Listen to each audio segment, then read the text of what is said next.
In this video, we're going to go over the IronCAD 3D scene. The IronCAD 3D scene is the main design environment inside of IronCAD. One of the unique things about the IronCAD 3D scene is that it allows you to have as many parts and assemblies as you'd like inside of one document. In other 3D CAD systems, you're usually required to keep each part in a separate file. That's not the case with IronCAD and its 3D scene. For example, here we'll just go ahead and open up a file and show you the general structure. With the file open, you'll see now that we have a basic assembly in our 3D scene. And if we go over to the scene browser, we can expand the assembly, and you can see that there's a variety of parts and subassemblies, again, all contained within the one file. This makes file management a lot easier within IronCAD than in other similar 3D design systems. However, another benefit within IronCAD is we actually do allow you to save your parts and assemblies to other files and link them together, similar to what you would see in other systems. The key here is that within IronCAD you have the choice as to which way you want to work, which gives you a bit more flexibility when working on large assemblies. For example, here if we want to save this subassembly out, we can simply select it, go to the File menu, and say Save as Part Assembly. Some of the other nice features of the 3D scene is that you can quickly hide geometry from the view, so you can reduce the amount of information that you have to look at while you're working on your design. To hide a part, you simply select it and click on it with the right mouse button and then choose Hide, and that'll hide the part. If you want to bring everything back, you simply right-click on the scene background and then choose Show All, and this will show all the parts that are inside of the scene. Another option for showing hidden parts is to go to the scene browser.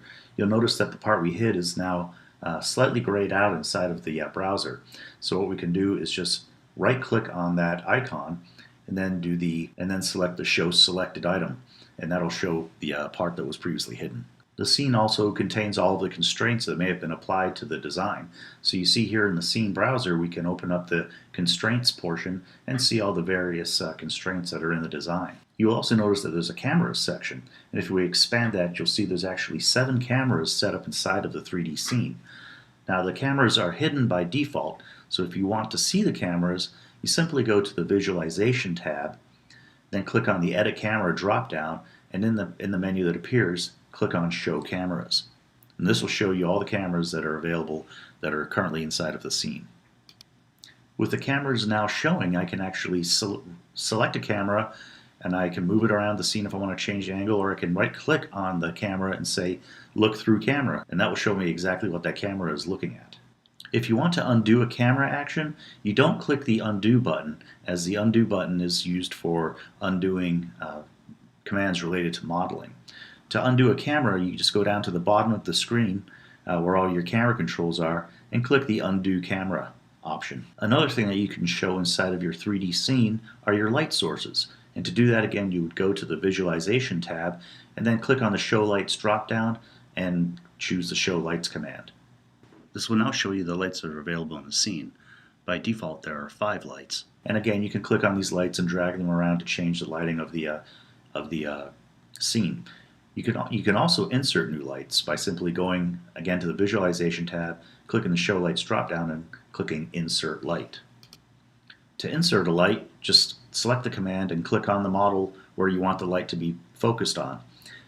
Then the light wizard will appear. Just to select the default values and you have your new light. Here we've added a spotlight. One of the key things with the 3D scene is the usage of the right mouse button, and that'll give you quick access to various commands. You can see here if you right click on the scene background, it brings up the menu, and you can do things such as splitting your views. You can show all parts as we had shown earlier. And then again, you have quick access to various things, like say you want to change the background image, you can select background. If you want to toggle the realistic rendering settings, you can adjust those. For instance, we've selected the Show option in the right-click menu, and that takes us again to this area where you have quick access to things that you'd like to show or hide inside of the actual 3D scene. You can see here there's quite a lot of different things that are available for showing or hiding. So if you're trying to find something inside of the 3D scene, definitely consider right-clicking on the scene background and selecting the Show option, and then you'll be able to see what things can be shown or hidden. Say you did want to see the coordinate system, you can simply select show that option, and then you'll see it become available in the 3D scene in the scene browser, and then just expand that and you have your standard planes, your X, Y, X, Z, and Y, Z planes. By default we don't have these on because we find that most people design without the need of them, but if you're coming from a traditional 3D system and you want to work with the planes, they're there available for you. And with that, we're at the end of the video that has highlighted some of the unique features of the IronCAD 3D scene to hopefully get you up and running very quickly with this 3D design package.